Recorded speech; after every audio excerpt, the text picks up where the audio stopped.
Hi friends चलते आज गोटे देसी उपाय पणस कटा तरकारी रांधि नवा। तो से तो फास्ट आमको पणस दरकार किंतु मुझे पणसटा को बढ़िया से सिझेक नहीं ता सांगे भी आलूटा को भी मुझे सिझेक नहीं देखिपे बंधु मैंने पणसटा पूरा सॉफ्ट हो जाइए। तो ये चलतु आप गोटे मसला प्रिपेरेसन करनवा। मसलार मुझे फास्ट नहीं अदा रसुण लंका दुईटी तेजपत्र जीरा तादरे किसी खड़ा मसला जमीक बड़ अलैच छोट अलैच गोलमरीच लवंग आ मधुर काठी बस आपको साइड करनवा। आ संगे हाफ पियाज भी आम देदेबा। पियाजटा देले टिके ग्रेवी आमर मोटा आसब आ बहुत बढ़िया भी लगे टेस्टा। तो बस ये हाफ पियाज नहीं चलते ए मसला बाटिक नहीं आसवा। देखिपे बंधु मैंने ये मोर मसलाटा भी बटा सारे बस यही स्टेज कौन करवा ना दुईटा मीडियम साइज टमाटर को काटिक आम मसलाडे याड करनवा किंतु आपको बाटिबानी खाली एमती टमाटर को नॉर्मली काटी देके मसलार आम पकई नवा।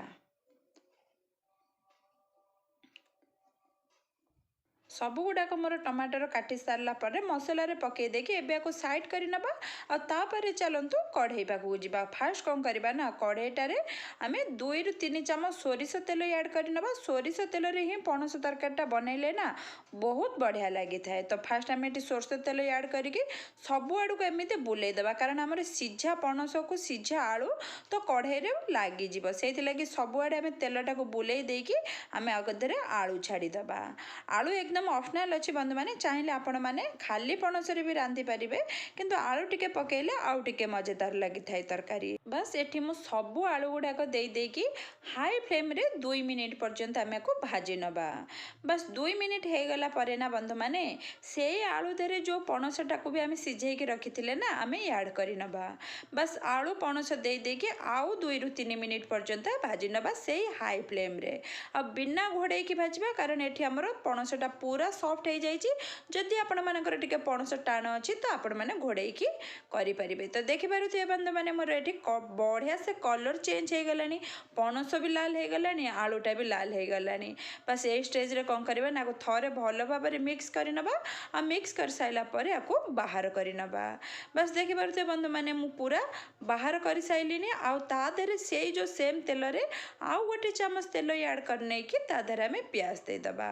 पियाजटा ये मुझे 1.5टा पियाज नहीं बंधु मैंने फाड़े मु जोटा मसला ग्राइंडिंग करी आउ गोटे बस 1.5टा पियाज नहीं कि लाल है पर्यंत ये भाजी नवा। बस ये देखिपे बंधु मैंने पियाज कलरटा पूरा मोर चेंज हो गला। ये स्टेज रे कौन करवा ना गोटे बड़ चामच ये काश्मीर मिर्च पाउडर ऐड करवा संगे संगे हल्दी पाउडर भी गोटे चामच ऐड करनवा। बस आपको भल भाव मिक्स करनवा। तेल रे काश्मीर मिर्च पाउडर और हल्दी पाउडर देदेले ना तरकारी कलरटा बहुत सुंदर आसी थाए।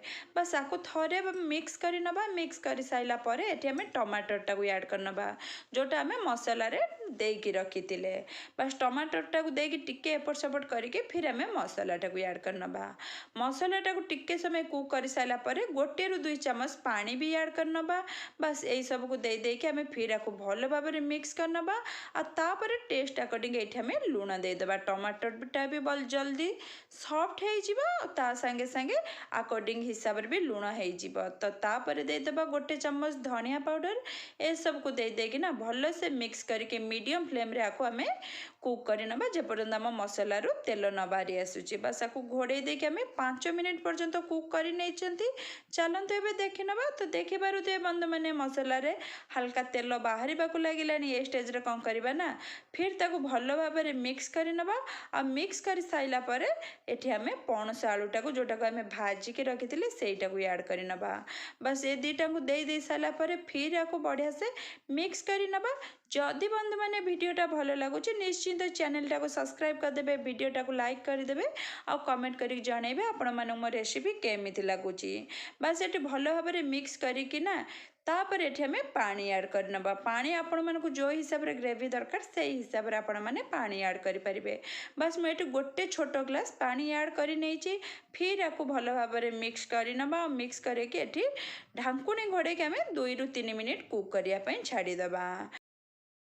2 ରୁ 3 मिनिट हो गला। एबे चलतु थरे को चेक करनवा। ଦେଖିପାରୁଥିବେ ବନ୍ଧୁମାନେ ଆମ ତରକାରୀଟା ବଢ଼ିଆ ସେ ଫୁଟିବାକୁ ବି ଲାଗୁଛି ଆଉ ତା ସାଙ୍ଗରେ ଧୀରେ ଧୀରେ କଲର୍ଟା ବି ଚେଞ୍ଜ ହେବାକୁ ଲାଗିଲାଣି। ବାସ୍ ଏଇ ଷ୍ଟେଜ୍ରେ କ'ଣ କରିବା ନା ଆକୁ ଭଲ ଭାବରେ ଥରେ ମିକ୍ସ କରିନେବା ଆଉ ମିକ୍ସ କରିସାରିଲା ପରେ ଆଧାରେ ଆମେ ଏବେ ଧଣିଆ ପତ୍ର ଆଡ଼୍ କରିନେବା। ବାସ୍ ଏଠି ଆମେ ଧଣିଆ ପତ୍ରଟାକୁ ଆଡ଼୍ କରିସାରିଲା ପରେ ଆଉ 1 ମିନିଟ୍ ପର୍ଯ୍ୟନ୍ତ ଆମେ ଆକୁ ଫୁଟିବାକୁ ଛାଡ଼ିବା ଢାଙ୍କୁଣୀ ଘୋଡ଼େଇକି। ତାପରେ ଗ୍ୟାସ୍ର ଫ୍ଲେମ୍ଟାକୁ ଆମେ ବନ୍ଦ କରିନେବା ଆଉ 5 ମିନିଟ୍ ପରେ ଆର ଫାଇନାଲ୍ ଲୁକ୍ଟା ଚେକ୍ କରିନେବା। ତ ଦେଖିପାରୁଥିବେ ବନ୍ଧୁମାନେ 5 ମିନିଟ୍ ପରେ ମୁଁ ଆପଣମାନଙ୍କୁ ଦେଖାଉଛି ଆର ଲୁକ୍ଟା କେତେ ବଢ଼ିଆ ଆସିଛି ଆଉ କନସିଷ୍ଟେନ୍ସିଟା ବି ପୁରା ପରଫେକ୍ଟ। ବାସ୍ ଏମିତି ଥରେ ଆପଣମାନେ ବନେଇକି ଖାଆନ୍ତୁ, ବହୁତ ବଢ଼ିଆ ଲାଗିବ, ଖାସ୍ କରିକି ଭାତ ରୁଟି ସାଙ୍ଗରେ। ବାସ୍ ରହିଲି ବନ୍ଧୁମାନେ, ଆଜି ପାଇଁ ଏତିକି। ଆସିବି ଆଉ ଗୋଟେ ନୂଆ ରେସିପି ସାଙ୍ଗରେ।